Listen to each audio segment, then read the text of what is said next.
इस training session में zoom के माध्यम से।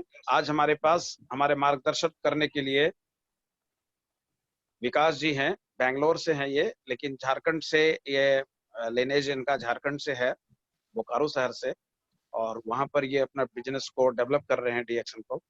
तो आज हम लोग इनसे जानेंगे, जैसा आप लोग को पता है कि आज का टॉपिक है छोटी छोटी बातें, लेकिन वो जीवन में अगर हम इसका अनुसरण करें तो बड़ी बातें या बड़ा लक्ष्य हासिल हम कर सकते हैं।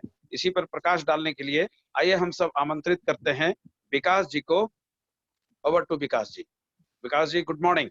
Start. Good morning sir, thank you so much. पहले तो सभी अपलाइन को मेरा प्रणाम and good morning. Anuradha ji जो मेरी मौसी हैं, लोहानी सर, प्रेम सर और लाल सर आप, और बीच में अविनाश जी। मेरे को ज़्यादा लाइन ऑफ स्पॉन्सर का अभी आइडिया नहीं है, तो अगर किसी का नाम मिस हो जाए तो मुझे माफ़ करें।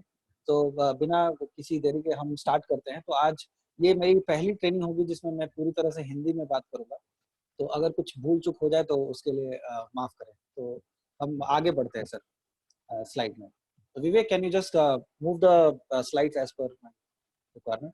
तो सर देखिए, हम सब एक प्लेटफॉर्म में हैं, उस प्लेटफॉर्म का नाम डीएक्सन है।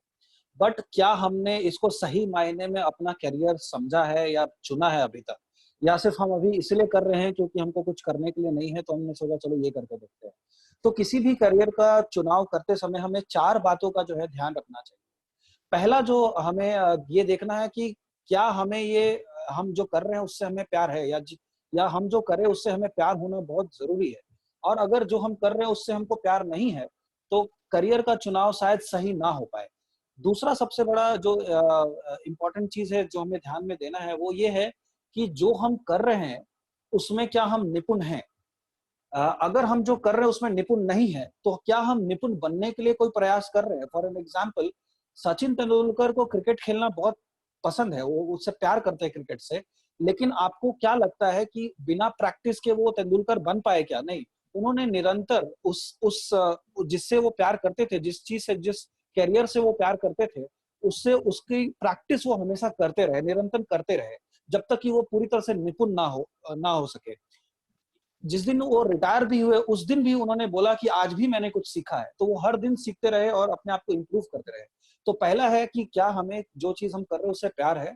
दूसरा जो चीज हमें ध्यान रखना है करियर को चुनते समय इस कि क्या हम उस चीज में अच्छे हैं करने में। और तीसरा जो सबसे ज्यादा ध्यान रखना है वो ये है, क्या इससे हमें पैसे मिलेंगे, क्या हमें इससे अच्छे पैसे मिलेंगे। और चौथा जो सबसे इम्पोर्टेंट पॉइंट है जिसको हमें बहुत ध्यान से समझना है वो ये है कि क्या इसकी पूरी दुनिया को जरूरत है। तो अगर इसको हम ये जो कॉन्सेप्ट है, ये 4 चीजों का कॉम्बिनेशन, इसको एक ओकिनावा नाम का एक शहर है जापान में, वहां पे इस चीज को बहुत ही अच्छे से फॉलो किया जाता है। और उस टापू जो जापान में है, ओकिनावा, वहां पे ज्यादातर लोग 96% लोग काफी खुश और अमीर हैं। वो इसीलिए क्योंकि उन सब ने इस कॉन्सेप्ट को वहां पे फॉलो किया। उस कॉन्सेप्ट का नाम उन्होंने रखा इकिगाई। तो जैसे हम बोलते हैं क्या ये आपका इकिगाई है, तो जो आप कर रहे हैं वो आपका इकिगाई है, तभी आप सफल होंगे, खुश होंगे और पैसे वाले होंगे। तो पहले हम ये देखते हैं कि क्या आपको पसंद है। तो एक सर्कल बनाया हमने कि क्या आपको पसंद है, दूसरा क्या आप उसमें अच्छे हैं, और तीसरा सर्कल हमने बनाया कि क्या उससे आपको अच्छा पैसा मिल सकता है, और चौथा सर्कल अगर हमने बनाया कि क्या उससे लोगों का कल्याण हो पा रहा है। तो अगर ये चारों जब मिलता है और बीच का जो सेक्टर बनता है उसमें हमारा इकिगाई छुपा है। तो मेरा इकिगाई डीएक्सन है, इसलिए मैंने वहां पे डीएक्सन लिखा है, क्योंकि मैं जो करता हूं, जो नेटवर्क मार्केटिंग जो इंडस्ट्री है उससे मुझे प्यार है। और मैं जो कर रहा हूं, मैंने जो स्टार्ट किया 2012 में डायरेक्ट सेलिंग इंडस्ट्री में, तो मुझे काफी कुछ सीखना पड़ा।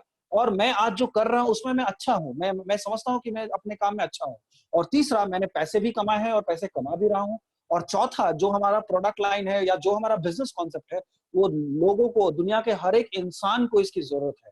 तो अगर इन चारों चीजों को हम मिला दे, पहले 2 चीज को जब हम मिलाते हैं, जो जिससे आप प्यार करते हो और जिसमें आप अच्छे हो, उससे बनता है आपका पैशन।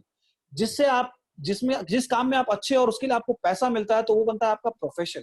जिस काम के लिए आपको पैसे मिलते हैं और जो दुनिया के लिए अच्छा है, उससे बनता है, उससे जो ये होता है उसको बोलते हैं वोकेशन। वोकेशन मतलब जो आप फ्री टाइम में भी बिना पैसे के भी आप ये काम कर पाए। और जो जो ये है लव लव, और जो मतलब जो चीज से आप प्यार करते हो और जो चीज दुनिया को जरूरत है, उससे बनता है मिशन। तो आपका मिशन आप मिशन क्या बनाना चाहते हो? जैसे मेरा मिशन है कि मेरे टीम में मेरे जो 20 डायरेक्ट हैं वो 20 के 20 क्राउन एम्बेसडर होने चाहिए। तो ये मेरा एक मिशन बनकर तैयार हुआ। मेरा एक और मिशन है कि मेरे आसपास, खास करके मेरे परिवार में या जिससे मैं प्यार करता हूँ, उस उनके घरों में कोई बीमारी नहीं होनी चाहिए।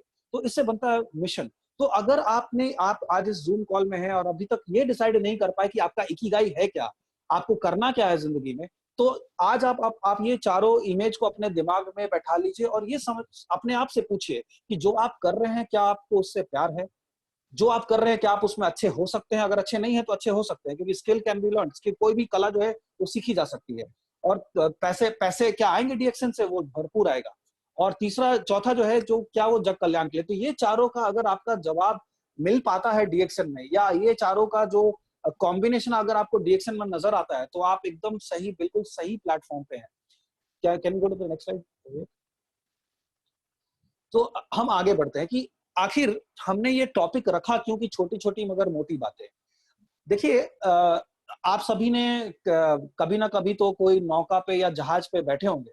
तो जो बड़ी जहाजें होती हैं उसमें एक कंपास लगा होता है, जहां पे जिस डायरेक्शन से वो डायरेक्शन सेट करते हैं और वो जो बड़ा सा पानी का जहाज है वो उस डायरेक्शन में निकल पड़ता है।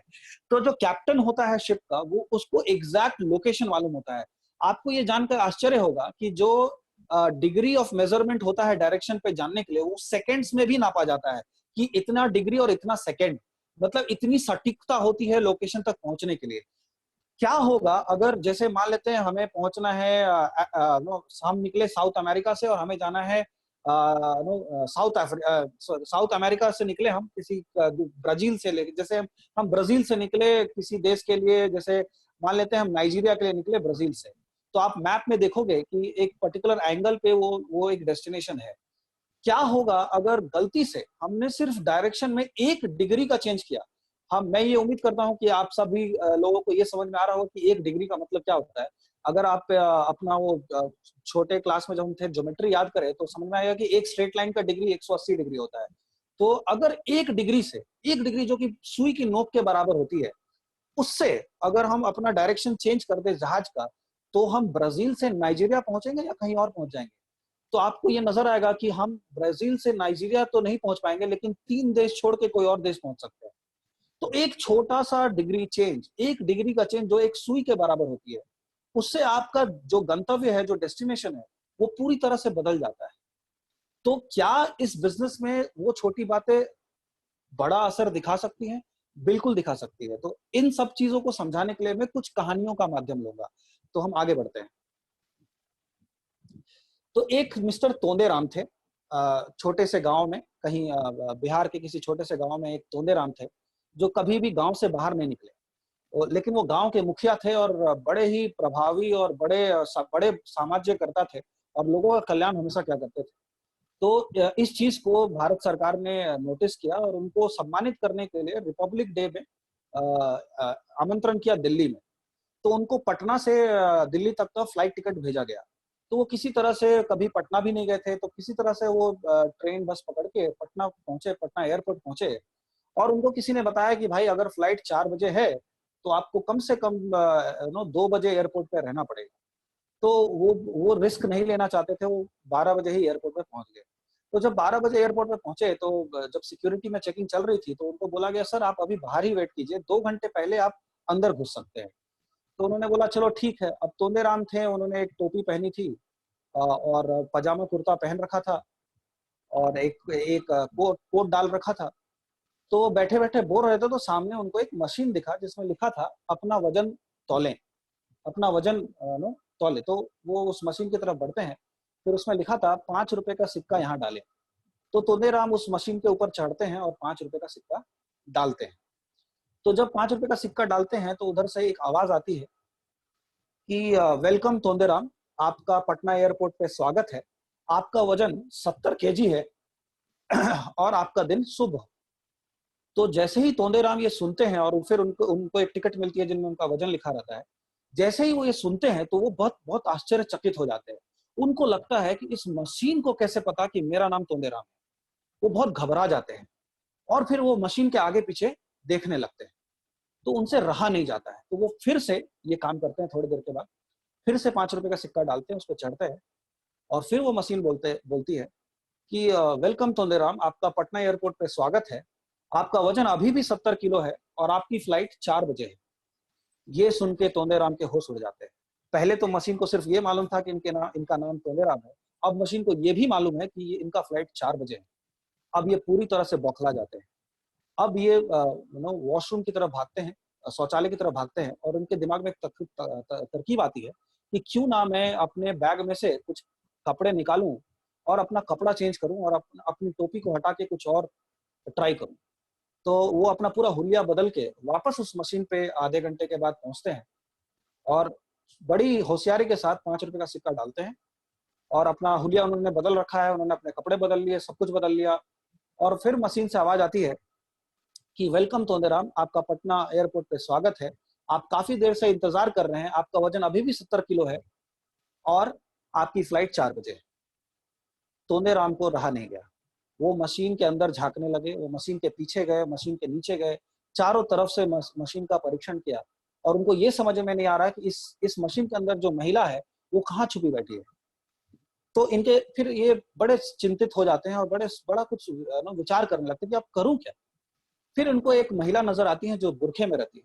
वो उस महिला के पास जाते हैं और बोलते हैं, अगर आपके पास कोई एक्स्ट्रा बुरखा हो तो मुझे किराए पे मिल सकता है। तो पहले तो वो महिला थोड़ा आश्चर्यचकित हो जाती है और थोड़ा ऑफेंसिव हो जाती है। फिर बाद में उनको लगता है, यार एक बुरखा के लिए मुझे अगर 200 रुपए मिलते हैं थोड़ी देर के लिए तो क्या बुरा है। तो उन्होंने अपने बैग से एक बुरखा निकाला और इनको एक किराए पे दे दिया 200 रुपए के। तो तोदेराम क्या करते हैं, फिर से शौचालय की तरफ जाते हैं, बुरका पहन के आते हैं और मशीन पे चढ़ते हैं और ये जो लेडी है वो अभी खड़ी वहां पे देख रही है सारा कुछ, ये सारा कुछ हो रहा है, चल रहा है। तो मशीन पे चढ़ते हैं बुरका पहने और फिर से 5 रुपए का सिक्का उस मशीन में डालते हैं और तब मशीन से एक आवाज आती है, पटना एयरपोर्ट पे आपका फिर से स्वागत है मिस्टर तोंदेराम, आपका वजन अभी भी 70 किलो है और अभी अभी 5 मिनट पहले आपकी फ्लाइट छूट चुकी है, वो जा चुकी है, धन्यवाद। तो तोंदेराम वहां पे अपना सर पकड़ के बैठ जाते हैं। एक तो इसको उनको ये समझ में नहीं आया कि ये मशीन को ये सारी कुछ बातें कैसे पता चली। दूसरा, इनको ये अफसोस हुआ कि ये फ्लाइट जिस पर मुझे जाना था, जहां पे मुझे सम्मानित होना था, वो भी छूट चुका है। तो कई बार जिंदगी में ऐसा होता है कि हमारे पास क्या है और कैसे है इसके पीछे हम बहुत ध्यान देने लगते हैं। हम ये सोचने लगते हैं कि यार डीएक्शन में इतना पैसा आता कहां से है, और हम इसी चीज पे हम लगे रहते हैं कि नहीं पैसा दे कहां से रही कंपनी, अरे इतना अच्छा प्रोडक्ट आता कहां से, अरे इससे कैंसर कैसे ठीक हो सकता है, इससे ये कोई बीमारी कैसे ठीक हो सकती है, इससे मैं स्वस्थ कैसे रह सकता हूँ। इन सब व्यर्थ की बातों पे हमारा ध्यान ज्यादा होता है, सिवाय कि हम उस अपॉर्चुनिटी को देखें और पहचाने और एक्सेप्ट करें कि हाँ, किसी भी तरह का चमत्कार हमारी जिंदगी में भी हो सकता है। तो डीएक्शन जो है हमारी जिंदगी में एक चमत्कार की भांति है। हम उस चमत्कार के पीछे, गुठली गिनने के पीछे नहीं भाई, हम फल खाने पे भरोसा रखते हैं। अगर हम गुठलियां ही गिनते रहेंगे तो हम जो है, अब हमको जो चाहिए, जहां हमें सम्मानित होना है, जो हमें लक्ष्य को पाना है, वो हम मिस कर जाएंगे। जैसे तोंदेराम ने अपना फ्लाइट मिस किया, वैसे ही एक अपॉर्चुनिटी मिस कर जाएंगे। तो किसी भी तरह का डाउट रखना, डिसबिलीफ रखना डीएक्शन के प्रति कि ये होता कैसे है, आता कहां से है, ये सब फिजूल की बातों पे और डाउट्स रखे मन में, अगर डाउट रखेंगे तो हमारा अपॉर्चुनिटी ठीक उसी तरह से मिस होगा जैसे तोंदेराम का फ्लाइट मिस हुआ। हम आगे बढ़ते हैं। दूसरा जो चीज हमें समझना है, जब कोई ये बिजनेस स्टार्ट करता है, और आज ये मैंने मान लेते हैं ये मैंने बिजनेस स्टार्ट किया और आज मैंने ये बिजनेस स्टार्ट किया, तो मुझे करना क्या होगा। तो हमें करना क्या होगा वो तो खैर दूर की बात है, बट हमको कब करना होगा ये हम पहले समझते हैं। जब जंगल में एक जिराफ एक अफ्रीकन जानवर है, तो जंगल में जब जिराफ बच्चा देती है, और आप चित्र में देख सकते हैं कि जिराफ काफी लंबी होती है, और जब वो बच्चा देती है तो बच्चा लगभग 6 फुट की ऊंचाई से जमीन पे गिरता है। अब आप सोचिए, जब इंसान बच्चा दे रहा होता है तो क्या वो 6 फुट की दूरी से गिरता है? नहीं, वो सीधे डॉक्टर के हाथ में जाता है। बट यहाँ पे जंगल में जब जिराफ बच्चे को जन्म देती है तो लगभग 6-5.5 फुट के दूरी से वो बच्चा जमीन पे धड़ाम से गिरता है। अब कोई भी माँ जिसका बच्चा अभी अभी पैदा हुआ और 6 फुट से नीचे गिरा हो, उसका उसको उसको ये मन जरूर करेगा कि उस बच्चे को प्यार करे, उसको चाटे और उससे ये पूछे कि वो कैसा है। बट जिराफ थोड़ा अजीबी किस्म का जानवर है। तो जब माँ जिराफ, जो वो माँ बच्चा जन्म देती है और जिराफ को जब लोगों को लगता है कि ये जिराफ को अब चाटेगी और उसको प्यार से पुचकार के उसको ऊपर उठाएगी, उसको खड़ा करेगी, तो उसी घड़ी जिराफ अपने बच्चे को जोर का एक लात मारती है। अब देखिए, बच्चा 6 फुट तो पहले गिरा, दूसरा उसको एक लात पड़ी। तो सभी लोग जब इस प्रक्रिया को देखते हैं, पहली बार जब ये इंसान ने देखा तो बड़ा आश्चर्य हुआ कि यार, अभी अभी बच्चा जन्म हुआ, जमीन पे गिरा इतनी ऊंची से, और अब माँ तो बड़ा निर्दयी है, उसने एक लात जमा भी दिया। तो बच्चा क्या होता है, जब एक लात लगता है वो थोड़ी थोड़ी हवा में थोड़े ऊपर तक जाता है और फिर से जमीन पे धड़ाप से गिरता है और अपने पैरों पे खड़े होने की कोशिश करता है, लेकिन वापस गिर जाता है, खड़ा नहीं हो पाता। तब माँ क्या करती है, माँ फिर से एक लात लगाती है जोर का। जब माँ एक लात फिर से जोर का लगाती है, तब बच्चा फिर से वापस थोड़ी दूर आसमान में उड़ता है और जमीन पे आके फिर से गिरता है, और इस बार थोड़ा खड़ा हो पाता है, लेकिन फिर वापस बैठ जाता है। अब माँ का सब्र जो है वो जवाब देने लगता है, और इस बार आखिरी बार एक जोर का लात और लगाती है। बच्चा तुरंत ही वापस पैर पे खड़ा होकर भागने लगता है। तो देखने वाले को ये लगे कि हाँ, माँ बड़ी निर्दयी है, बट अगर समझने वाला हो तो उसको ये समझ में आ जाए कि बच्चे को लात इसलिए मारा जा रहा था ताकि वो तुरंत खड़ा होकर भागने लगे, क्योंकि अगर जंगल में वो तुरंत खड़ा होकर भागना ना सीखे तो वो शेरों का शिकार हो सकता है, वो दूसरे जानवरों का शिकार हो सकता है।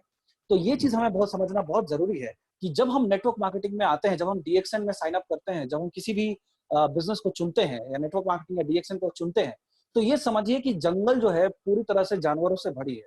अब ये जानवर हैं कौन? ये जानवर हमारे दोस्त हो सकते हैं, ये हमारे रिश्तेदार हो सकते हैं, जो कि सिर्फ नेगेटिव बात करेंगे, जिनको सिर्फ नेगेटिव ही बात करना आता है, जो आपको पूरी तरह से ये कोशिश करेंगे कि आपको किसी तरह से ये बिजनेस छुड़वा दिया जाए, क्योंकि वो नहीं कर सकते तो आप कैसे कर सकते हैं। उनको ये विश्वास नहीं होता तोंदेराम की तरह कि सच में ये बिजनेस किया जा सकता है। तो इतनी सारी नेगेटिविटी आपके चारों तरफ होती है, जब आप बहुत एक्साइटेड होते हैं क्योंकि आपने प्लान देखा, आपने प्रोडक्ट देखा, आप सबको बताना चालू करते हैं, जो कि एक गलत तरीका है ऐसा करने का, बट आप अपने आप को रोक नहीं पाते। तो ये जो जो आप आमंत्रित कर रहे हैं जानवरों को अपने तरफ की, आपका ये जो अपॉर्चुनिटी को खाने के लिए, तो एक रूल हमने निकाला कि उसको हमने दिया रूल 48। रूल 48 का मतलब है कि हम जैसे ही डीएक्सएन में कोई बंदा साइन अप करे, हमारा डाउनलाइन साइन अप हो, तो 48 आवर्स के अंदर उसके साथ हमें 2 चीजें करनी है। पहली चीज करनी है, उसको इस इंडस्ट्री के बारे में एजुकेट करना है, उसको डीएक्सएन के प्रोडक्ट्स के बारे में एजुकेट करना है, उसको कुछ टेस्टिमोनीज दिखानी है, और दूसरा काम, 48 घंटे के अंदर उसको कम से कम 2 लोगों को साइन अप करवाना है। उसको 2 लोगों को इस बिजनेस में लेके आना है। अगर वो बंदा 2 लोगों को बिजनेस में लेके आ गया, तो उसका नेगेटिव होने का चांसेस एकदम कम हो जाएगा। वो ऑलरेडी उस बछड़े की तरह जंगल में भाग सकेगा, क्योंकि अब उसके पास 2 लोग हैं जिसका ख्याल उसको रखना है एज अ अपलाइन। अगर एज अ अपलाइन उसके पास 2 लोग हैं ख्याल रखने के लिए, तो उसके पास अब समय नहीं है नेगेटिव बातें सुनने का, उसके पास अभी समय नहीं है नेगेटिव लोगों का मन में बात चलाते रहने का। उसका पूरा का पूरा ध्यान अपने बिजनेस पे लगा रहेगा। जैसे जब माँ लात मारती है, और इसके लिए ये एग्जांपल हमने क्यों लिया, क्योंकि माँ लात मारती है। एज एन अपलाइन हमको भी उस जो नया बंदा साइन अप किया है, हाँ, उससे हमें प्यार है। क्या इस जिराफ को अपने बच्चे से प्यार नहीं था? बिल्कुल था। लेकिन क्या उस जिराफ ने अपने बच्चे को लात मारा? हाँ। मैं ये नहीं बोल रहा कि हमें अपने डाउनलाइन को लात मारना है। मैं ये बोलना चाहता हूँ कि अपने डाउनलाइन को हमें ये जरूर किसी भी तरह से पुश करके, प्यार से या किसी भी तरीके से उसको 48 घंटे के अंदर इंफॉर्मेशन देनी है, और ट्रेनिंग भी देनी है, और उसको 2 लोगों को रिक्रूट कराने में मदद करना है। अगर हम 48 घंटे के अंदर सिर्फ 2 लोग रिक्रूट करा के उसको बिजनेस में इन्वॉल्व कर पाए, तो उसकी इस जंगल में जिंदा रहने की चांसेस बहुत बढ़ जाती है। अब हम बढ़ते हैं अगली कहानी की तरफ। अभी देखिए, ये तो कहानी नहीं है, बट ये एक बहुत छोटी सी बात है जो मैं बहुत मायने रखती है, बहुत बड़ा असर दिखाती है बिजनेस में। इसको मैंने इंग्लिश में एक वीडियो भी बना रखा है यूट्यूब पर, उसमें मैंने कहा है कि how do you present what you represent. अब पहला सवाल ये है कि इसका मतलब ये हुआ कि हम जिस चीज को दिखा रहे हैं वो हम में दिखता है क्या? ये सवाल का जवाब आपको आपको अपने आप से पूछनी है। और मैं थोड़ा इस टॉपिक पे इसलिए बात करना चाहता हूं, हो सकता है आप में से कुछ लोगों को ये बात बुरी लगे, बट मैं इसके लिए आपसे पहले ही क्षमा मांगता हूं।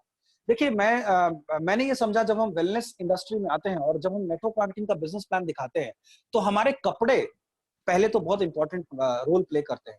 पिछले कुछ दिनों से मैं जूम मीटिंग्स अटेंड कर रहा हूँ, जेपी लाल सर और हमारे सारे अपलाइन जो भी मीटिंग कंडक्ट कर रहे हैं, मुझे बड़ा पसंद आता है मैंने देखा लोहानी सर जो थे वो टाई लगा के मीटिंग दे रहे थे। मैंने देखा अभय जी भी टाई लगाए थे, जेपी लाल सर भी तैयार होके बैठते हैं। आप अपने घरों में पूरी तरह से तैयार होके शर्ट पहन के और टाई लगा के आप इस मीटिंग को दे रहे हैं। वो इसलिए दे पा रहे हैं क्योंकि आपने इसको प्रोफेशन, आपका पैशन और आपका प्रोफेशन, तो आपने इसको अपने पैशन और प्रोफेशन से ये जो आपका काम करने का जो ये इच्छा है, जो ये डिटर्मिनेशन है, जिस डिटर्मिनेशन से आप ये काम कर रहे हैं डीएक्सएन का, वो दिखलाता है कि आप कितनी सीरियस हैं। मैं कितने ऐसे उसी मीटिंग में मैंने देखा कितने लोग बनियान पहन के ये मीटिंग सुन रहे हैं।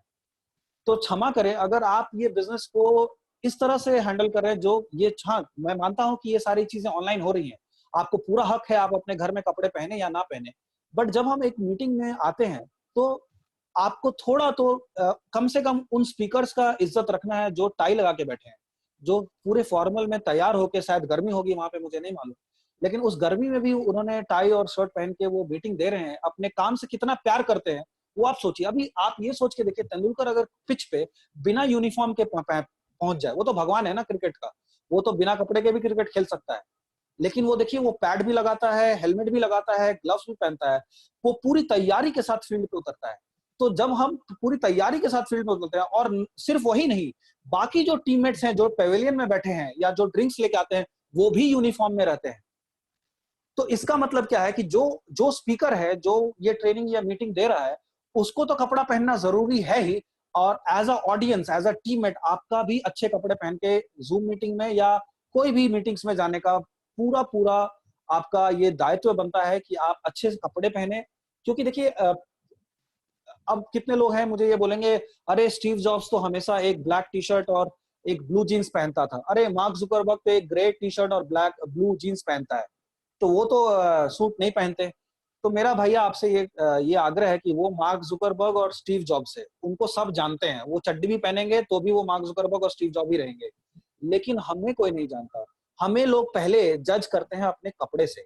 जब हम पहली बार किसी से मिलते हैं, किसी नए आदमी से मिलते हैं, ये बिजनेस प्लान दिखाने के लिए या टीम से ट्रेनिंग देने के लिए, जब भी हम किसी से भी पहली बार मिलते हैं, तो पहले 6 सेकंड में वो हमें अपने कपड़ों से जज करता है। ये साइंटिफिकली प्रूवन है, पहले 6 सेकंड में कोई भी इंसान आपको आपके कपड़े से जज करेगा। अगर आपने कपड़े ढंग के नहीं पहने और उसको ये पता है कि ये तो मुझे बिजनेस बताने आया है, और आप चप्पल पहन रखे है, आपने एक शर्ट पहन रखा है जो कि टक इन नहीं है, आपने जूते आपके गंदे हैं, आपके बाल ठीक से कटे नहीं है, आपके नाखून बड़े बड़े हैं, आपको क्या लगता है वो बंदा आपको ज्वाइन करेगा? तो ये छोटी सी बात है, नो लोग समझेंगे अरे यार कपड़े पहनने का क्या जरूरत है, मैं तो लुंगी पहन के भी प्लान दिखा सकता हूँ। आप बेशक दिखा सकते हैं, बट मैं अगर वो प्रोस्पेक्ट हूं तो मैं आपकी टीम में साइन अप नहीं करूंगा, क्योंकि मुझे प्रोफेशनल लोग पसंद है।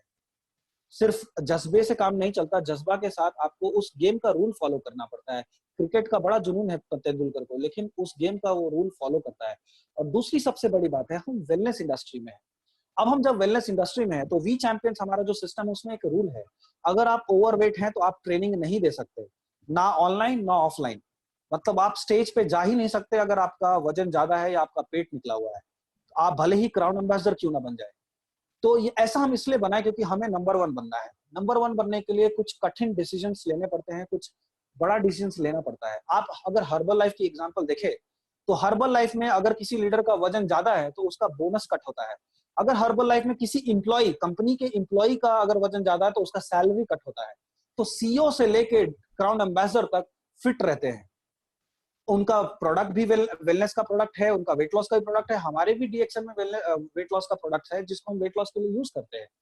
तो सर आप बुरा मत मानना, हम सब ये बातें हम सब के लिए, क्योंकि मेरा भी वजन काफी ज्यादा था।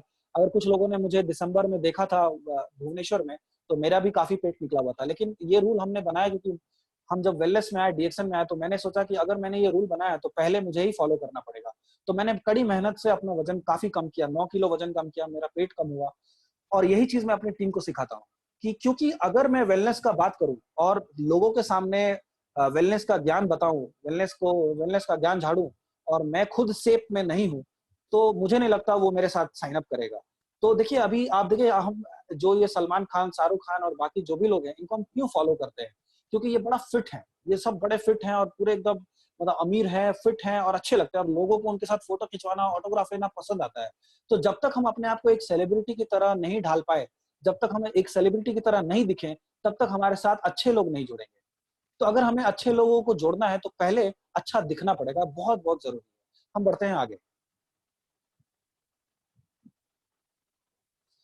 ना। अब आता है एक बहुत बड़ा इंपॉर्टेंट सब्जेक्ट, अपलाइन और डाउनलाइन के बीच का रिश्ता क्या है। देखिए, इस रिश्ते को समझने के लिए पहले हमें दो तीन चीजें समझनी होगी। अगर मैं आपसे पूछूं कि रामायण का हीरो कौन है, तो शायद आप राम का नाम लें, भगवान राम का नाम लें। लेकिन मुझे लगता है कि अगर आप ध्यान से पढ़े हो रामायण, तो आपको हीरो सिर्फ एक एक जो चरित्र है वो नजर आएगा, वो है हनुमान। अब आप ये बताओ कि हनुमान रामायण के हीरो कैसे हुए। देखिए, सबसे ज्यादा खुश कौन था पूरे रामायण में? सबसे ज्यादा खुश कौन रहा? राम तो हमेशा दुखी रहे, सीता जी भी दुखी रही, लक्ष्मण भी दुखी रहे, दशरथ भी दुखी रहे, रावण भी दुखी हुआ। तो हर कोई दुखी था, बट एक जो कैरेक्टर है वो हमेशा खुश था, और वो था हनुमान। तो हनुमान जी हमेशा खुश क्यों थे? वो हमेशा खुश इसलिए थे क्योंकि वो उनके हाथ हमेशा जुड़े रहते थे और उनका सर हमेशा झुका रहता था। ये हुए एक अच्छे डाउनलाइन। अब आते हैं अपलाइन। राम के दिल में हनुमान के लिए क्या जगह थी? तो अगर राम सबसे ज्यादा अपनी बीवी से भी ज्यादा किसी से प्यार करते थे, वो था हनुमान, जो उनका फेवरेट डाउनलाइन था। अब ये इस रिश्ते को अगर हम समझे तो ये अपलाइन और डाउनलाइन का रिलेशन समझाता है। मैं ये नहीं बोल रहा हूं कि आपको अपलाइन के सामने झुके रहना है। झुके रहने का मतलब ये है कि आपको समर्पित होना है। समर्पित इसलिए होना है क्योंकि आपका एक अपलाइन जो है वो आपका कभी बुरा नहीं चाह सकता। अगर आपको लगता है कि आपका अपलाइन आपको बुरा चाहता है, तो आप उससे प्लीज प्यार से बात कर सकते हैं। और मुझे नहीं लगता ऐसा कोई भी अपलाइन होगा जो आपका बुरा चाहेगा। मैंने तो आज तक नहीं देखा कि अपलाइन आपका बुरा चाहता है। तो आपका अपलाइन आपका बुरा नहीं चाह सकता। अगर आपको पसंद नहीं है तो राम सलाम कर सकते हैं, बट आप अपने मन में, अपने हृदय में उनके प्रति हमेशा समर्पित रहे। ऐसा रहना इसलिए जरूरी है, ऐसा इसलिए नहीं रहना जरूरी है क्योंकि ये उनको चाहिए, ये अपलाइन को वो रेस्पेक्ट चाहिए, नहीं। आप जो करते हैं, नेटवर्क मार्केटिंग का एक रूल है, जो आप करेंगे उसका एक चौथाई आपका डाउनलाइन करेगी। मतलब यह है, जो आप काम सही करेंगे उसका अनुसरण आपका जो डाउनलाइन है, आपकी जो टीम है, वो एक चौथाई करेगी। मतलब अगर आप 12 प्लान दिखाते हैं तो आपका डाउनलाइन 4 प्लान दिखाएगा। ये हुई अच्छी बात है।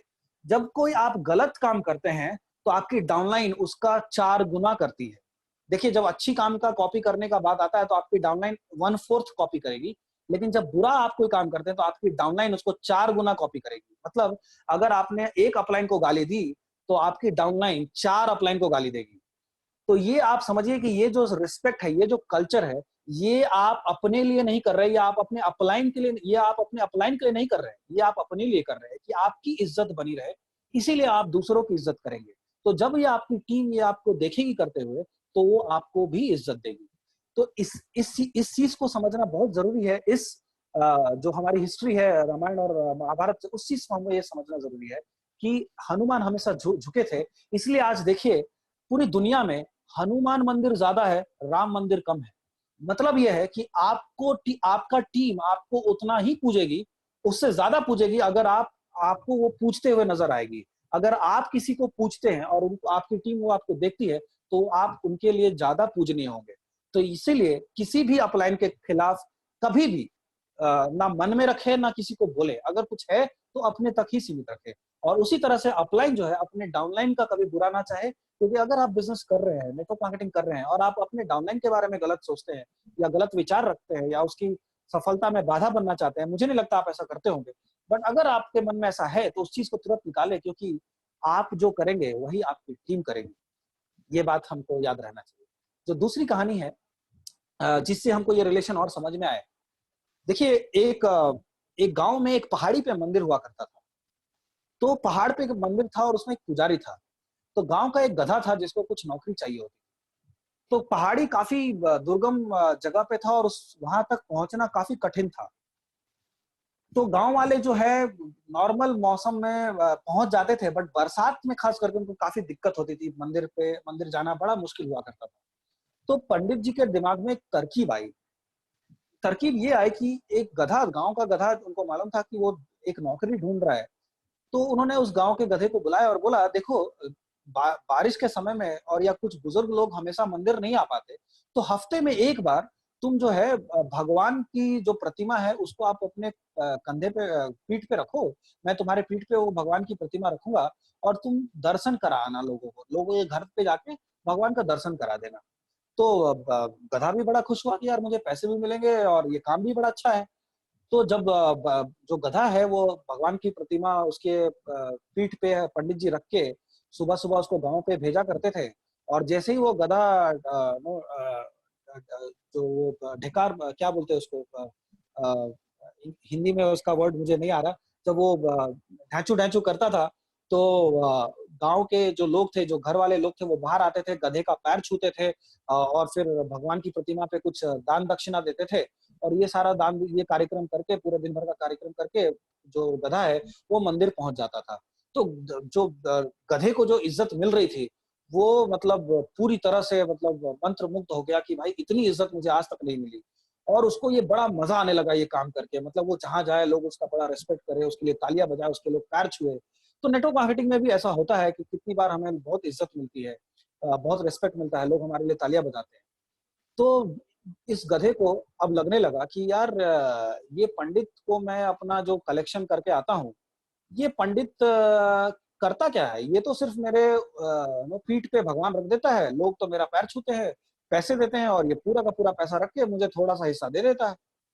तो गधा सोचता है अब भाड़ में जाइए पंडित, मैं खुद गांव में निकलता हूँ और लोग तो मुझे जानते हैं, पहचानते हैं, मेरी इज्जत करते हैं, तो पैसा मैं इस पंडित को क्यों। तो अगले दिन वो सुबह गांव की तरफ निकलता है और बिना पंडित से मिले, और वो जैसे ही गांव के किसी एक मुखिया के घर पे जाता है जहां वो रोज जाया करता था, और वो ढैचू ढैचू जोर से आवाज लगाता है और वो मुखिया बाहर निकलता है, देखता है गधा खड़ा है, तो वो डंडा लाता है और गधे को डंडे से मार के भगा देता है। तो वो गधा जो है वो पूरे से शॉक्ड हो जाता है, मतलब अरे ये क्या है, कल तक तो ये मेरे पैर छू रहा था, मेरे को दक्षिणा दे रहा था, आज मुझे डंडे से मार के भगा दिया। तो उसको लगता है ये मुखिया जो है वो पी रखा होगा, तो ये दूसरे घर में चला जाता है। दूसरे घर में भी उसको इसी तरह से बर्ताव झेलना पड़ता है।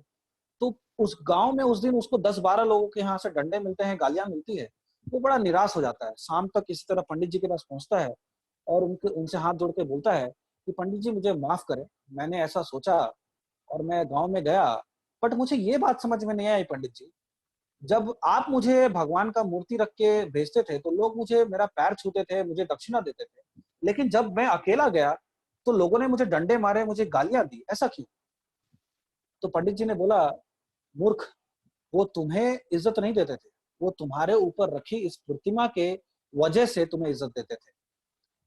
तो आप ये समझिए कि जो हमारा अपलाइन है वो हमें एडिफाई करता है, वो हमें अपने टीम के सामने, अपने ग्रुप में, अपनी मीटिंग्स में हमें हमें चार अच्छी बातें बोल के लोगों के सामने हमारा परिचय बनाता है। हम कई बार इस परिचय का गलत फायदा उठाते हैं, हमें ये लगने लगता है हम ये बिजनेस बिना अपलाइन के भी कर सकते हैं, बट ऐसा बिल्कुल नहीं है। हमारा अपलाइन ठीक उसी पंडित की तरह है जो हमारा वैल्यू मार्केट में बनाए रखता है। तो कभी भी ऐसा ना सोचें कि ये बिजनेस हम अकेले कर सकते हैं, ये अकेले करने का बिजनेस नहीं है। अगर ये अकेले करने का बिजनेस होता तो शायद हम इस मीटिंग में आज नहीं होते। ये सबके साथ करने का बिजनेस है, बोलते हैं ना सबका साथ सबका विकास। तो ये सबका साथ, सबके साथ बिजनेस करने का ये बिजनेस है। कभी भी ये ना सोचे कि आपका जो भी रुतबा है वो आपकी वजह से है। ये हमेशा ध्यान रखें कि चार लोग पीछे जो है हाथ जोड़ के आपके लिए प्रार्थना कर रहे हैं। Next Vivek, can you go to the next slide please. Vivek, can you hear me? Yes, sir. This edification and posture part, would you want to take? Yeah, can you move to the next slide, please?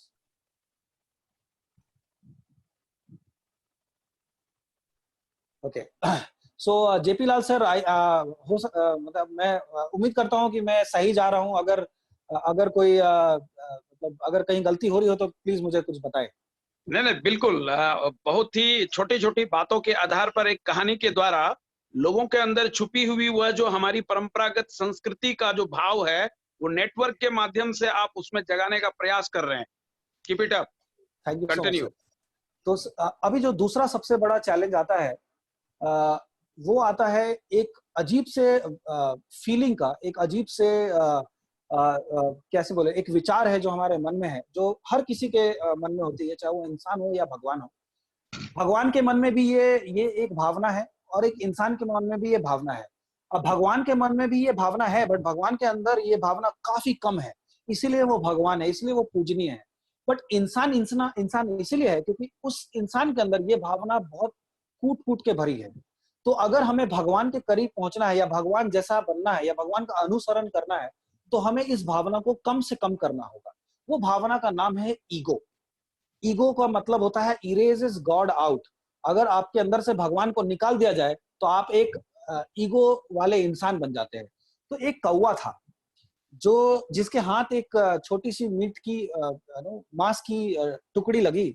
तो उस कौवे ने उस मांस की टुकड़ी को अपने चोंच में दबाया और आसमान में उड़ने लगा। उसको लगा कि अरे वाह, ये आज पूरा का पूरा मीट जो है, ये मांस की टुकड़ी मैं पूरा खाऊंगा और आज मेरा पेट भरा रहेगा। और वो पूरे आसमान में गश्त लगा रहा था इसी खुशी से। तो थोड़ी देर के बाद वो देखता है कि उसके पीछे कुछ चील पड़ गए, कुछ और कौवे पड़ गए। वो बड़ा आश्चर्यचकित हो जाता है कि वो उसके पीछे लगभग 15-20 कौवे भाग रहे। वो उसको लग जाता है यार ये तो मेरे पीछे ही पड़ गए। वो तुरंत दाएं लेता है, पूरे के पूरे कौवे उसके साथ दाएं की तरफ उड़ने लगते हैं। फिर उसको घबराहट होती है, वो बाएं उड़ता है, पूरे के पूरे कौवे जो है वो बाएं की तरफ उड़ने लगे। फिर वो कौवा नीचे की तरफ भागता है, पूरे के पूरे कौवे नीचे की तरफ भागने लगते हैं। फिर वो ऊपर की तरफ भागता है, पूरे के पूरे कौवे ऊपर की तरफ भागने लगते हैं। अब ये कौवा परेशान हो जाता है, उसको ये रियलाइज हो जाता है, उसको ये पता चल जाता है कि ये जो सारे 20-25 कौवे मेरे पीछे पड़े हैं, वो मेरे पीछे नहीं पड़े हैं, वो मेरे इस मीट के पीछे पड़े हैं जो मेरी चोंच में है। तो जैसे ही कौवा जो है वो अपने चोंच से उस मीट को छोड़ता है और वो मीट जो है नीचे की तरफ गिरने लगता है और सारे के सारे कौवे उस मीट की तरफ भागने लगते हैं। कौवे को ये एहसास होता है कि ये जो लोग थे जो मेरे पीछे पड़े थे वो मेरे मीट की वजह से पड़े थे, मेरे पास जो ये मीट का टुकड़ा था उसके पीछे पड़े थे। उसी तरह से जब हम ईगो अपने साथ रखते हैं तो पूरी दुनिया हमारे खिलाफ नजर आती है। बट जिस दिन हमने अपने ईगो को अपनी चोंच से उतार दिया, अपने अपने सर से उतार दिया, तो पूरा का पूरा आसमान आपका है। आप अकेले उड़ान भर सकते हैं, सबसे ऊंचाई पे उड़ान भर सकते हैं। तो अपने अंदर का ईगो जो जब हम काम करते हैं तो सबसे बड़ा जो एनिमी है मेरे हिसाब से, मेरे 7 साल के एक्सपीरियंस में इस इंडस्ट्री में एक लीडर का सबसे बड़ा जो चैलेंज होता है वो ये नहीं होता है कि प्लान कैसे दिखाए, प्रोडक्ट कैसे समझाए, टीम को कैसे मैनेज करे। उसका सबसे बड़ा चैलेंज उसका खुद का ईगो होता है। जिस दिन हम अपने इस ईगो को ड्रॉप कर दे तो पूरा का पूरा आसमान हमारा है, हम अकेले उड़ान भर सकते हैं। Thank you so much. Next. हाँ, जब हम बिजनेस कर रहे होते हैं तो कई सारे लोग बड़ी तरकीब, बड़ा दिमाग लगाते हैं बिजनेस में। कभी कभी क्या है, हम अपने अपलाइन का भी नहीं सुनते, सोचते हैं यार ये तो कम पढ़ा लिखा है, मैं तो इंजीनियर हूँ, ये क्या सिखाएगा। और हम अपना दिमाग से अपनी तरकीब लगा के ये बिजनेस को करना चाहते हैं। तो मैं आपसे बस ये कहना चाहता हूँ, इस बिजनेस में ये मैटर नहीं करता कि आपका रिजल्ट आ रहा है या नहीं आ रहा है। ये बिल्कुल मैटर नहीं करता कि आप जो कर रहे हैं उससे रिजल्ट आ रहा है कि नहीं आ रहा है। ये मैटर करता है कि आप जो कर रहे हैं वो क्या डुप्लीकेबल है, क्या ये अनुसरणीय है, क्या इसका लोग अनुसरण कर पाएंगे, डुप्लीकेशन कर पाएंगे। अगर आप जो कर रहे हैं आपकी टीम उसको डुप्लीकेट नहीं कर पाए तो आपका रिजल्ट आ रहा है नहीं आ रहा है, ये जो है ये बात मायने ही नहीं रखती। मायने क्या रखता है, आपका रिजल्ट भले ही कमा रहा हो लेकिन ये डुप्लीकेबल है, लोग इसको आसानी से कर पा रहे हैं। चाहे वो एक ड्राइवर हो, चाहे एक आईएएस ऑफिसर हो, चाहे वो डॉक्टर हो, चाहे वो एक सॉफ्टवेयर इंजीनियर हो, चाहे वो हाउसवाइफ हो, चाहे एक स्टूडेंट हो। आप जो भी एक्टिविटी करते हैं क्या वो डुप्लीकेबल है, इस चीज को समझने के लिए एक कहानी सुनते हैं। एक बार एक टोपी बेचने वाला किसी गांव में टोपी बेचने निकला। तो गर्मी का दिन था, उसको टोपी बेचते बेचते उसको थोड़ी थकान आ गई। गांव के पास एक बरगद का पेड़ था और उसमें सीमेंट की एक उचान बनी हुई थी और उस उचान पे वो जाके अपने टोकरी में जो अपने टोपियां रखी थी उसको साइड में रख के, एक टोपी अपने सर पे रख के, अपने आंखों को ढक के वो थोड़ा सोचता है मैं आराम कर लूं। तो वो क्या होता है, वो विश्राम मुद्रा में चले जाता है, वो सो जाता है पेड़ के नीचे। जब थोड़ी देर बाद वो उठता है तो उसकी नींद खुलती है तो वो देखता है कि उसकी जो टोपी है वो टोकरी है, उसमें से सारी टोपियां गायब है और उसने जो टोपी अपने सर पे ढक रखी थी वो बस बची हुई और बाकी सारी टोकरियां जो है वो खाली है। वो दाएं देखता है उसको कुछ नजर नहीं आता, वो बाएं देखता है उसको कुछ नजर नहीं आता, वो नीचे देखता है उसको टोपियां नजर नहीं आती, वो ऊपर देखता है। जैसे ही वो ऊपर देखता है तो वो देखता है कि कुछ बंदर जो है वो टोपियां पहन, उसकी सारी टोपियां उसी की तरह पहन रखी। अब वो ये जो टोपी बेचने वाला इंसान है वो थोड़ा सोचता है यार मैं अब करूँ क्या, मेरी टोपियां अगर ये ले लेंगे तो मैं अपने परिवार को खिलाऊंगा क्या। तो वो क्या करता है, बंदरों पे पत्थर मारना चालू करता है, लकड़ियां मारना चालू करता है, उनको गालियां देना चालू करता है। तो बहुत कुछ करने के बाद भी बंदर जो है उसकी टोपियां वापस नहीं करते। फिर उसको याद आता है कि कहीं से उसने सुना था कि बंदर जो है वो नकलची होते हैं। तो उसने क्या किया, अपनी टोपी पे हाथ रखा और जोर से अपनी टोपी को जमीन पे फेंकता है। तो ये बंदर जैसे ही देखते हैं वो भी अपनी सारी टोपियां नीचे फेंक देते हैं। और फिर वो व्यापारी जो है अपना सारा टोपी उसको बटोर के टोकरी में रख के वो वापस बेचने चला जाता। अब इस कहानी को 25 साल बाद देखते हैं। 25 साल बाद उसका बेटा भी टोपी बेचने के बिजनेस में था और वो अब टोपी बेचने के लिए इसी गांव में पहुंचा। ठीक उसी तरह से उसको भी थकान हुई, उसी पेड़ के नीचे वो जाके बैठा और टोकरी साइड पे रख के वो सो गया। जब वो उठता है तो उसको नजर आता है कि उसकी टोकरियों में से सारी टोपियां गायब है। वो ऊपर देखता है, वो नीचे देखता है, वो दाएं देखता है, वो बाएं देखता है, उसको टोपियां नजर नहीं आती। वो ऊपर देखता है और उसको दिखते हैं कि ये बंदर टोपियां पहन रखी है। अब जो है इसको अपने पापा की कहानी याद आती है कि एक बार उसके पिताजी के साथ भी ये वाकया हुआ था, जहां पे बंदरों ने उनकी टोपियां ले रखी थी और उसके पिताजी ने बड़े समझदारी से टोपी नीचे फेंका अपने सर पे से। और सारे बंदर अनुकरणीय है, तो नकलची होते हैं, तो उन्होंने भी बंदरों ने भी टोपियां फेंकी थी और ये कहानी उसको याद था। तो उसने भी तरकीब लगाई, उसने इस बार पत्थर नहीं चलाया, इस बार उसने लकड़ियां नहीं चलाई, उसने गालियां नहीं दी, बल्कि उसने क्या किया, सीधा अपनी टोपी निकाली और जमीन पे फेंका। ये होते ही उसने देखा कि किसी भी बंदर ने टोपियां वापस नीचे नहीं फेंकी। और जो बंदर का मुखिया था वो नीचे आता है और एक जोर का चाटा लगाता है उस व्यापारी को और बोलता है, बाप सिर्फ तुम्हारा ही नहीं था, बाप हमारा भी था। तो इसका मतलब ये है कि बंदर के पिताजी ने भी उसको ये कहानी बताई थी, तो उसको ये चीज याद है। तो देखिए डुप्लीकेशन जो है ये किस तरह से आपको मदद कर सकता है, किस तरह से इंपॉर्टेंट है कि जनरेशन से जनरेशन चल सकता है। उसके पिताजी वहां नहीं थे, उस बंदर के पिताजी वहां नहीं थे, लेकिन उसकी सिखाई हुई बातें उसके पास थी। तो अगर हम सही डुप्लीकेशन करें तो हम हो या ना हो, हमारा जो लर्निंग है, जो हमारा टीचिंग है, वो अगर रहेगा तो हमारा नेटवर्क बढ़ता रहेगा, हमारा इनकम बढ़ता रहेगा, हमारा रुतबा बढ़ता रहेगा। नेक्स्ट, अब मैं आपसे एक सवाल पूछता हूं, एक अच्छा वक्ता कौन है? Who who can be considered as an excellent communicator?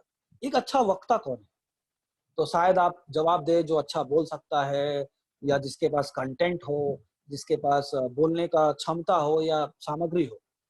But अगर आप मेरे से पूछे तो एक अच्छा वक्ता वही है जो एक अच्छा श्रोता है। आप अच्छे श्रोता नहीं है तो आप अच्छे वक्ता नहीं बन सकते। अब ये बिजनेस हम बोलते हैं कि एक एक्सेलेंट कम्युनिकेटर का बिजनेस है। हम पिछले कुछ दिनों पहले जब हम अनुराधा जी का जूम कॉल अटेंड कर रहे थे तो उन्होंने बोला हमें बात करना है, तो हमें अच्छा एक कम्युनिकेटर बनना है। बिल्कुल सही बोला उन्होंने, हमें एक अच्छा कम्युनिकेटर बनना है। लेकिन एक अच्छा कम्युनिकेटर भी वही है जो अच्छा सुन सकता है, एक अच्छा श्रोता हो। तो ये याद रखिए कि नेटवर्क मार्केटिंग बोलने का बिजनेस नहीं है, ये सुनने का बिजनेस है। बोलना हमें कम है लेकिन इफेक्टिवली बोलना है। जो हम बोले उस पे वजन हो, उसका वजन हो, हमें वही बातें करनी है। तो एक्सीलेंट कम्युनिकेटर वही है जो अच्छा सुन सकता हो। अब अच्छा सुनने का मतलब क्या है? देखिए, जब हम किसी प्रोस्पेक्ट के सामने बैठते हैं या किसी टीममेट के साथ बैठते हैं, उसका प्रॉब्लम या तकलीफ को समझने का कोशिश करते हैं, कई बार क्या होता है हम सिर्फ बोलते हैं, उनको सुनने की कोशिश नहीं करते, उनकी तकलीफ को जानने की कोशिश नहीं करते, उनको क्या प्रॉब्लम है ये जानने की कोशिश नहीं करते। और सब कुछ ये सारा कुछ जो है ये हम ध्यान में नहीं रखते। मैं अनुरोध करूंगा आप लोगों से कि चैट पे कुछ अभी टाइप ना करें, मुझे डिस्टर्बेंस होता है। तो प्लीज आप चैट बाद में करें, मुझे कंटिन्यू करने दें। आपके सारे सजेशंस मैं जरूर स्वीकार करूंगा अंत में। सो एक तो सुनने की जो शक्ति है वो बहुत अच्छी होना चाहिए। अब सुनने का मतलब क्या है, उसको बोलते हैं sir. Can we go to the next please? Sir का मतलब क्या है? सेंस। मतलब जब कोई बात करे तो हमको सेंस करने की बहुत जरूरत है, उसके लिए कहानी है। एक बार क्या होता है, मुल्ला नसरुद्दीन की बीवी भागते भागते आती है और मुल्ला नसरुद्दीन से ये बोलती है, अरे जी सुनते हो, कुछ कीजिए, बच्चे ने, मुन्ने ने 10 पैसे का सिक्का निकल लिया है। तो मुल्ला नसरुद्दीन जो है वो बोलते हैं अरे रहने ही दो, आजकल 10 पैसे में मिलता ही क्या है, तो 10 पैसे का सिक्का निकल लिया तो 10 पैसे में मिलता ही क्या है। अब देखिए, मुल्ला नसरुद्दीन की बीवी तो कुछ और बताना चाह रही थी, बट मुल्ला नसरुद्दीन को 10 पैसे नजर आ रहे थे। मुल्ला नसरुद्दीन की बीवी ये बताना चाह रही थी कि बेटा तकलीफ में है, बट उनको क्या नजर आ रहा था, 10 पैसा नजर आ रहा था। कई बार क्या होता है, हमें सामने वाले की तकलीफ को समझना होता है, और हम वो समझने के बजाय हम ये सोचने लगते हैं कि अगर ये साइन अप करता है, ये बिजनेस स्टार्ट करता है, तो अगर ये 3000 पीवी करेगा तो मेरा कितना कैसा पैसा बनेगा, ये आईओसी लेगा तो मेरा कितना पैसा बनेगा, ये 1000 पीवी लेगा तो कितना पैसा बनेगा। तो हम क्या है, हम उस पैसे के कैलकुलेशन में डूब जाते हैं, ना कि उसके समस्या का समाधान में लगे रहते हैं। अगर हम किसी भी इंसान के समस्या का समाधान करें, चाहे वो टीममेट हो चाहे वो प्रॉस्पेक्ट हो, तो हमारा बिजनेस जो है अपने आप बढ़ेगा। उसके लिए हम एक टेक्निक यूज करते हैं, उसका नाम है sir sense. S stands for sense. Sense का मतलब भापे, कि वो बंदा बोल क्या रहा है उसको भापे। अगर जैसे मान लेते हैं किसी को हमने प्लान दिखाया और वो बोलता है मेरे पास पैसे नहीं है, तो इसको हमको भापना है कि ये ऐसा बोल क्यों रहा है। ये हमको भापना है कि क्या ये सच बोल रहा है, ये सच में इसके पास पैसे नहीं है, क्या इसके पास पैसे नहीं है कि साबुन खरीद सके, क्या इसके पास पैसे नहीं है कि टूथपेस्ट खरीद सके, क्या ये नहाना बंद कर देगा, क्या ये ब्रश करना बंद कर देगा। तो ये सेंस करना बहुत जरूरत है। उसके बाद इंटरप्रेट करे, उसको उस गुत्थी को सुलझाए। इंटरप्रेट करने का मतलब है उससे समझे, उस चीज को समझे कि ये जब बोल रहा है कि पैसे नहीं है, इसका मतलब ये क्या बोलना चाह रहा है। ये तो कतई नहीं हो सकता कि इसके पास पैसे नहीं है। और ये बिलीव कीजिए, इस बिजनेस को देखने के बाद अगर कोई ये बोले कि उसके पास पैसे नहीं है स्टार्ट करने के, तो ये झूठ बोल रहा है। तो ये चीज हमको समझ में आ जानी चाहिए, उसको इंटरप्रेट कर लेना चाहिए कि इसका जो क्वेश्चन है, इसका जो समस्या है कुछ और है। उसके बाद क्या बोलते हैं, SIER, इवेल्युएट कीजिए कि इसका प्रॉब्लम है क्या, इसका प्रॉब्लम पैसा है या कुछ और है। तो इवेल्युएशन करना बहुत जरूरी है, और तब उस पर रिस्पॉन्ड कीजिए, तब उसको समाधान दीजिए। फॉर एन एग्जाम्पल, अगर कोई मेरे से बोले पैसा नहीं है, तो मैं समझ जाता हूं कि ये झूठ बोल रहा है, इसकी समस्या कुछ और है। तब मैं क्या करता हूं, इवेल्युएट करता हूं, ये पता करने की कोशिश करता हूं कि इसका एक्चुअल प्रॉब्लम क्या है। तब मुझे समझ में आता है उससे कुछ और सवाल जवाब करने के बाद कि इसको इस इंडस्ट्री से प्रॉब्लम है, इसको नेटवर्क मार्केटिंग से प्रॉब्लम है, इसके पैसे की प्रॉब्लम नहीं है, इसको नेटवर्क से प्रॉब्लम है, या इसको प्रोडक्ट पे विश्वास नहीं है। कोई इन दोनों में से कोई बात हो सकती है, कोई तीसरी बात नहीं हो सकती। ये मैं मान ही नहीं सकता कि उसके पास पैसे नहीं है। अब मैं उसको उस चीज पे रिस्पॉन्ड करूंगा। जब मुझसे ये कोई बात पूछता है कि तुम मेरे पास पैसे नहीं है तो मैं ये बिजनेस स्टार्ट नहीं करूंगा, मैं तुरंत समझ जाता हूं कि मुझे इससे पैसे के बारे में नहीं बात करना, मुझे इसको इंडस्ट्री के बारे में थोड़ा और बताना है, मुझे इसको थोड़े प्रोडक्ट के बारे में और बताना है, मुझे इससे पैसे की बात ही नहीं करनी। तब जाके मेरा जो सेल है कन्वर्ट होता है, क्योंकि मैं इस चीज को सर कर पाया, या सेंस, इंटरप्रेट, इवेल्युएट और रिस्पॉन्ड कर पाया। नेक्स्ट। तो जैसे मैंने बताया ये टीम बिजनेस है, ये मैंने पहले बताया। Next, can we go to the next slide. तो बोलते हैं टीम का काम सपने का काम। जब तक हम ये टीम में नहीं करें, टीम के साथ नहीं कर पाए, तो हम ये बिजनेस नहीं कर सकते। अब नेटवर्क मार्केटिंग में 3 गोल्डन रूल होता है। 3 गोल्डन रूल है क्या, उसके बाद शायद हम ये सेशन खत्म कर पाएंगे। कितना टाइम हुआ, अच्छा 50 मिनट। ओके, तो ये जो लास्ट स्लाइड है, इस स्लाइड को खत्म करने से पहले मैं सबसे ये जानना चाहूंगा कि सब लोग मेरे को सुन पा रहे हैं या नहीं। अगर सुन पा रहे हैं तो मैं कंटिन्यू करता हूं, उसके बाद हम ये सेशन एंड करेंगे। तो गोल्डन रूल क्या है? Thank you. गोल्डन रूल क्या है? गोल्डन रूल ये है कि इस बिजनेस को करने के लिए, जैसे गोल्डन रूल का मतलब क्या होता है, मतलब स्वर्ण नियम जिसका हम पालन अगर करें तो हमारा बिजनेस बहुत तेजी से बढ़ सकता है। तो नेटवर्क मार्केटिंग में 3 गोल्डन रूल होते हैं। पहला गोल्डन रूल ये है कि if your level of conviction is higher then the doubt of prospect, the prospect signs up. इस चीज को समझने के लिए हम एक पुरानी कथा सुनते हैं। तो एक बार क्या होता है, कृष्णा और बलराम जो है वो जंगल में गुम हो जाते हैं, और उनको कहीं जाना होता है, और शाम का समय हो चला होता है, और उनको लग जाता है कि अब हम जंगल पार नहीं कर पाएंगे, तो शायद हमें अपनी यात्रा कल सुबह प्रारंभ फिर से करनी पड़ेगी। लेकिन जंगल काफी घना था और काफी डरावना था। तो कृष्णा के दिमाग में एक उपाय आता है। कृष्णा बोलते हैं बलराम से कि भैया, पहले मैं सो जाता हूं और तब आप रखवाली करो, और जब मैं जग जाऊं, जब आपको नींद आए तो मुझे आप जगा देना, मैं रखवाली करूंगा। इसी तरह से बारी बारी करके हम सोते जागते रहेंगे और रात कट जाएगी और हम सुरक्षित भी रहेंगे। तो कृष्णा बलराम को ये आइडिया पसंद आता है। उन्होंने बोलते ठीक है, तुम पहले सो जाओ, मैं रखवाली करता हूँ। तो कृष्णा जो है वो गहरी नींद में चले जाते हैं, और बलराम जंगल का उस पेड़ के आसपास रखवाली करते हैं। तब थोड़ी देर के बाद एक बड़ा सा राक्षस बलराम की तरफ आता है और बलराम उसको देख के काफी घबरा जाते हैं। और राक्षस जो है वो बलराम को देखता है और जोर से चिल्लाता है। तो बलराम को जैसे ही बलराम की तरफ जोर से चिल्लाता है, बलराम जो है वो कद में छोटे हो जाते हैं, उनका जो हाइट है वो कम होने लगता है। बलराम और घबरा जाते हैं। बलराम किसी तरह से डरते डरते उसका सामना करना चाहते हैं, उस राक्षस का सामना करना चाहते हैं, बट वो सामना नहीं कर पाते। और इतनी ही देर में वो जो राक्षस है वो और जोर से चिल्लाता है। और जैसे ही वो राक्षस उनकी तरफ देख के और जोर से चिल्लाता है, बलराम का कद अब एक हथेली के साइज का हो जाता है और बलराम जोर से कृष्णा चिल्ला के बेहोश हो जाते हैं और वहीं पे गिर जाते हैं। तो कृष्णा के कानों पे उनका नाम पड़ा तो उनकी नींद खुली और वो चारों तरफ देखते हैं तो दिखता है उनको कि बलराम तो नजर नहीं आ रहे, शायद कहीं गए होंगे। अब चूंकि उन्होंने बोला था कि जब तुम सो जाओगे तो मैं रखवाली करूंगा, तो अब वो रखवाली का काम करना लगते हैं। और उसी तरह से वही राक्षस वापस कृष्णा की तरफ आता है और जोर से चिल्लाता है। कृष्णा के ऊपर जैसे ही ये राक्षस जोर से चिल्लाता है, कृष्णा उससे ही ज्यादा जोर से ये चिल्लाते हैं कि तुम्हें क्या चाहिए। तो उस राक्षस का कद थोड़ा छोटा हो जाता है। फिर कृष्णा जोर से चिल्लाते हैं, तुम यहां आए क्यों हो। उस राक्षस का कद और छोटा हो जाता है। फिर कृष्णा पूछते हैं, मेरा भाई बलराम कहाँ है।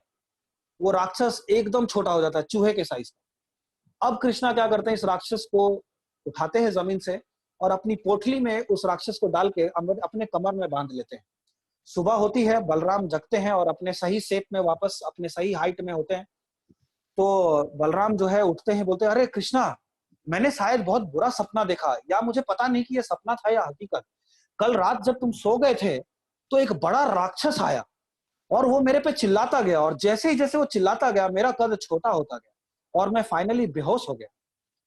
तो कृष्णा अपनी पोटली से उस राक्षस को निकालते हैं और पूछते हैं, कहीं ये राक्षस ये तो नहीं था। तो बलराम मुस्कुरा के बोलते हैं, हाँ यही था। तो इस कहानी से हमें सीखने को क्या मिला कि जब हम किसी प्रोस्पेक्ट के सामने बैठते हैं तो हमारा कन्विक्शन, देखिए कृष्णा का कन्विक्शन, राक्षस से वो घबराए नहीं, बल्कि उसका सामना किया, उससे सही सवाल पूछे, उससे डरे नहीं। लेकिन जब हम किसी अपने प्रोस्पेक्ट के सामने बैठते हैं तो क्या हम उससे सही सवाल पूछते हैं, क्या हम उससे सवालों से डर जाते हैं। अगर हम प्रोस्पेक्ट के सवालों से डर जाएं और अपने अंदर कॉन्फिडेंस और कन्विक्शन ना हो तो हमारा कद बिल्कुल बलराम की तरह हो जाए। लेकिन अगर हमारे पास कन्विक्शन हो, कॉन्फिडेंस हो, तो हम कितना भी बड़ा प्रोस्पेक्ट हो, कितना भी 30 मार्क का प्रोस्पेक्ट हो, हम उसको टीम में साइन अप करा सकते हैं। लेकिन उसके लिए हमें अपना धैर्य और अपना कन्विक्शन हाई रखना होगा। जो दूसरा गोल्डन रूल है वो है, if it is to be it is up to me. इसका मतलब क्या है, अब ये समझते हैं। देखिए, if it is to be it is up to me का मतलब ये है, यहां इस बिजनेस में आपकी सफलता और विफलता के लिए सिर्फ और सिर्फ आप जिम्मेदार हैं, ना ही आपका कंपनी जिम्मेदार है, ना आपका अपलाइन जिम्मेदार है, ना आपका डाउनलाइन जिम्मेदार है। इस कंपनी में सफलता के लिए, इस इंडस्ट्री में सफलता के लिए सिर्फ और सिर्फ आप जिम्मेदार है। इस कंपनी में, इस इंडस्ट्री में विफलता के लिए, असफलता के लिए आप ही जिम्मेदार हैं। जब मैं ये बोल रहा हूं, बड़ी जिम्मेदारी के साथ बोल रहा हूं। देखिए, यहाँ पे कोई किसी को क्राउन एम्बेसडर नहीं बना सकता, यहाँ पे कोई किसी को बिजनेस में फेल नहीं करा सकता। वो इंसान, वो लीडर खुद है जो फेल होगा या तो क्राउन एम्बेसडर बनेगा। इस चीज को समझने के लिए हम दो गधों की कहानी सुनते हैं। एक बार क्या होता है, एक धोबी के पास दो गधे होते हैं और वो जो धोबी होता है वो इस गधों पे बहुत ही क्रूर रहता है। वो हमेशा इनसे बहुत ज्यादा काम कराता है, उनको पीटता है, उनको खाने के लिए कम देता है। तो एक बार एक गधा जो है, पहला गधा दूसरे गधे से शाम के वक्त अपने तबेले पे बैठा हुआ बोलता है कि यार, मैं इस जिंदगी से तंग आ गया हूँ, इतना मेहनत करता हूँ, खाने के लिए भी कम मिलता है, कोई इज्जत नहीं है, मैं अपना खुद का कुछ करना चाहता हूँ। तो दूसरा गधा बोलता है, अरे तू पागल हो गया क्या, दूसरा क्या करेगा, हम गधे हैं, हमें तो सिर्फ माल ढोना आता है, हमें कपड़े लाद के घाट पे जाना है, घाट पे जाके धोबी जो है वो धोएगा, वापस कपड़े लाद के लेके आएगा, यही हमारा काम है, हम कोई और काम कैसे करें, यही हमारे माँ बाप ने सिखाया है। तो बोलता है, नहीं यार, मैं ये जिल्लत की जिंदगी नहीं जी सकता, मुझे अपना खुद का कुछ करना है। तो एक दिन क्या होता है, वो जब धोबी उठता है तो देखता है एक गधा जो है वो गायब है। तो दूसरे गधे को काफी पीटता है, उसको बड़ा मारता है और बोलता है, बताओ पहला गधा कहाँ भागा, तुमने उसको भगाने में क्यों मदद की। तो गधा बोलता है, नहीं, मुझे नहीं मालूम वो कहाँ है और वो क्यों भागा। बट मैं मालिक, आपके लिए पूरा काम करूंगा। फिर क्या होता है, कुछ दिनों के बाद, 1-2 साल के बाद, वो गधा जो है, जो दूसरा गधा है, वो नदी के किनारे पानी पीने के लिए जाता है और उसको वहां पे परछाई में एक और गधा नजर आता है। तो जैसे ही ऊपर देखता है, वो पहला गधा नजर आता है जो उसके साथ धोबी के यहाँ काम करता था, और उसको पहचान लेता है और तुरंत उसके साथ गले लगता है, और वो भी उससे मिलकर बड़ा खुश होता है। तो वो बोलता है, देख यार, मैंने अपना खुद का स्टार्ट किया, आज मेरे पास सब कुछ है, आज मेरे पास रुतबा है, आज मैं ज्यादा खाना भी खा पाता हूँ, मेरा कोई मालिक नहीं है और मुझे कोई पीटता नहीं है, मैं बहुत ही खुश हूँ, तू भी क्यों नहीं मेरे को ज्वाइन करता? तो वो बोलता है कि देखो, धोबी की जो बेटी है ना, वो काफी सुंदर है और अब बड़ी हो रही है, और मुझे पूरा यकीन है कि एक ना एक दिन धोबी अपनी बेटी को मेरे से शादी करा देगा, तो मेरी जिंदगी सेट हो जाएगी। तो इसी लालसा में वो धोबी जो है, दूसरा जो गधा है, वो उसी धोबी के यहाँ काम करते रहता है, और फाइनली एक दिन उस बेटी की शादी किसी और से हो जाती है, और ये गधा सोचता ही रह जाता है। तो यहाँ पे आप देखें कि जो दूसरा गधा था, उसकी असफलता के लिए कौन जिम्मेदार था? वो खुद, राइट? असफलता के लिए उसके जिम्मेदार वो खुद था, और जो पहला गधा है, उसकी सफलता के लिए भी वो खुद ही जिम्मेदार था। तो हम अपने डिसीजंस, हम अपने निर्णय के हिसाब से असफल और सफल होते हैं। किसी इंसान, किसी कंपनी या किसी प्रोडक्ट की वजह से सफल या असफल नहीं होते। ये चीज हमेशा अगर हमें याद रहे, तो हम डीएक्शन में काफी अच्छा बिजनेस कर सकते हैं। तीसरी जो गोल्डन रूल है, वो ये है, if you give value, your team will grow. If you give value, your team will grow का मतलब ये हुआ, वैल्यू का मतलब ये नहीं, भाव नहीं बोल रहा हूं। वैल्यू का मतलब, अगर आप अपनी टीम को सही नॉलेज दे पाए, सही प्रोडक्ट नॉलेज दे पाए, सही इंडस्ट्री नॉलेज दे पाए, सही ट्रेनिंग दे पाए, सही डिसिप्लिन दे पाए, सही कल्चर दे पाए, तो ही आपका टीम बढ़ेगा। इस चीज को समझने के लिए हम एक कहानी समझते हैं। एक बार क्या होता है, एक गांव में एक राक्षस रहता है, बहुत ही भयावह राक्षस। उस राक्षस का एक शर्त है कि गांव में जो भी जो भी लोग उसको अगर मारने के लिए आएंगे, वो तो गांव का पहले सारा चीज जो है लूट लाट के खा जाता है, और गांव के लोगों को भी मार देता है। तो गांव वाले काफी परेशान रहते हैं कि यार, ये राक्षस को किसी तरह से खत्म करना होगा, क्योंकि ये हमारे सारे फसल बर्बाद कर देता है, खेतों में आ जाता है, सारे फसल नोच डालता है, और बड़ा ही परेशान है सब लोग। तो इस गांव से इस राक्षस को भगाओ, और हो सके तो इसको खत्म करो। तो गांव के कुछ नौजवान होते हैं, पंचायत लगती है, नौजवान कुछ डिसाइड करते हैं कि यार, इस राक्षस को हमें मारना होगा। तो कुछ ना कुछ तरकीब लगाते हैं, और कुछ जो नौजवान है, वो क्या करते हैं, किसी झाड़ के पीछे उसके घर के सामने छुप जाते हैं, और एक पत्थर मारते हैं उसके घर की तरफ। और जैसे ही पत्थर वो मारते हैं, तो उस दरवाजे पे आवाज होती है, तो राक्षस को लगता है दरवाजे पे कोई आया है। तो दरवाजा खोलता है, देखता है कोई नहीं है। तो इस मौके का फायदा उठा के जो गांव का जो नौजवान है, वो उस राक्षस की तरफ एक तीर चलाता है, और जैसे ही राक्षस की तरफ तीर चलाता है, तो ये दरवाजा तो खुला है, अब तीर उसको लग सकती है। तो जैसे ही तीर चलाता है, राक्षस उस तीर को अंदर पकड़ लेता है, उसको पकड़ ले, उसको लगता नहीं, वो पकड़ के अंदर चला जाता है, और वापस गेट पे आता है, अपने दरवाजे पे आता है, और उस तीर को 100 गुना तेजी से, और 100 और तीर उस झाड़ की तरफ वार करता है, और इस वार से वो नौजवान जो है वो मर जाता है। फिर गांव वाले दूसरी तरकीब लगाते हैं, देखते हैं, पता करते हैं कि ये जो राक्षस है कब बाहर आता है, और जैसे ही वो बाहर आएगा, तो किसी ने बोला उसके सर पे अगर कोई निशाना लगाए तो राक्षस मर सकता है। तो गांव का एक नौजवान था जो बहुत अच्छा निशानेबाज था। उसने क्या किया, बड़े पेड़ पे एक दूर बड़े पेड़ पे चढ़ के एक बड़ा पत्थर रख के उसने एक निशाना, एक बड़ी गुलेल बनाई, और उस गुलेल से उस निशाना साध के बैठा रहा। जैसा ही राक्षस घर से बाहर निकला, उसके आंखों के बीच में उसने वो पत्थर, उस गुलेल से पत्थर चला दिया। तो जैसे ही पत्थर लगता है उस राक्षस को कुछ नहीं होता, और वो पत्थर उठाता है, और वो वापस अपने घर के अंदर जाता है, और 100 ऐसे पत्थर निकाल के लाता है, और उसी पेड़ की तरफ वो वार करता है। इतना तेज वार वो पेड़ नहीं सह पाता, वो बंदा नहीं सह पाता, और वो मर जाता है। ये जो सारा कार्यक्रम चल रहा होता है 2-3 दिनों से, एक छोटा सा बच्चा इस चीज को ऑब्जर्व कर रहा होता है, इस चीज को देख रहा होता है झाड़ियों के पीछे से, कि यार, ये गांव वाले कर क्या रहे हैं, इस राक्षस को मारने के चक्कर में ये खुद अपनी जान गंवा रहे हैं। तो उसके दिमाग में एक तरकीब आती है। वो क्या करता है, वो एक सेब लेता है, हरे रंग का एक अच्छा सुंदर सा सेब लेके उस राक्षस के दरवाजे पे जाता है। अब सारे गांव के लोग इकट्ठा होते हैं और उस बच्चे को और उस राक्षस को देखने के लिए उत्सुक होते हैं कि यार ये आखिर ये बच्चे के पास इतनी हिम्मत कहां से आई कि वो इतने भयानक राक्षस के पास वो एक सेब लेके पहुंच गया। तो जो बच्चा होता है वो दरवाजा खटखटाता है, राक्षस दरवाजा खोलता है और बच्चे ने सेब आगे किया, अपने हाथों से सेब आगे करता है। राक्षस उस सेब को लेता है और घर के अंदर जाता है और वापस एक टोकरी में 100 सेब वापस लाके उस बच्चे को दे देता है। गांव वाले आश्चर्यचकित हो जाते हैं। बच्चा मुस्कुराता है और मुखिया को जाके बोलता है, ये जो राक्षस है ये हमारे गांव का अभिशाप नहीं है, ये तो वरदान है। इसको अगर हम एक देंगे तो ये 100 गुना देगा, ज्यादा देगा। तो अगर हम इस राक्षस से प्यार करें तो ये हमें 100 गुना ज्यादा प्यार करेगा। अगर हम इसको 1 बोरी अनाज दे तो ये हमें 100 बोरी अनाज देगा।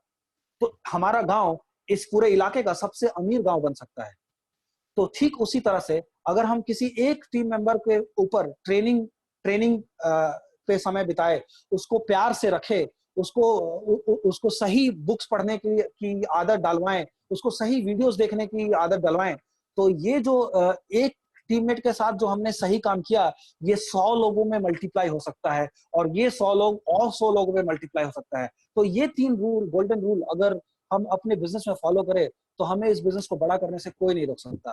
थैंक यू सो मच, आप सभी का बहुत बहुत शुक्रिया इस जूम मीटिंग में जुड़ने के लिए और मुझे ये मौका देने के लिए। Thank you sir, thank you. Over to you JP Lal sir.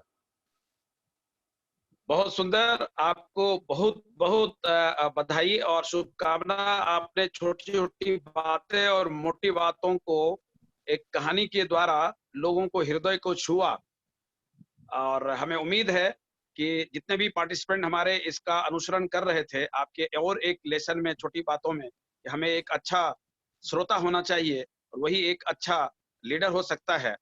तो हमें उम्मीद है कि हमारे जितने भी वॉरियर ग्रुप के सदस्य आपके इस मार्गदर्शन को श्रोता बनकर आत्मसात कर रहे थे, उनके डीएक्शन के मार्ग में वह बहुत ही जरूरी सिद्ध हो और वो अपने लक्ष्य की तरफ अग्रसर हो सके आज के इस ज्ञान को लेकर। तो एक बार फिर से विकास जी को बहुत बहुत बधाई और शुभकामना। आप एक अच्छे लीडरशिप की तरफ बढ़ रहे हैं।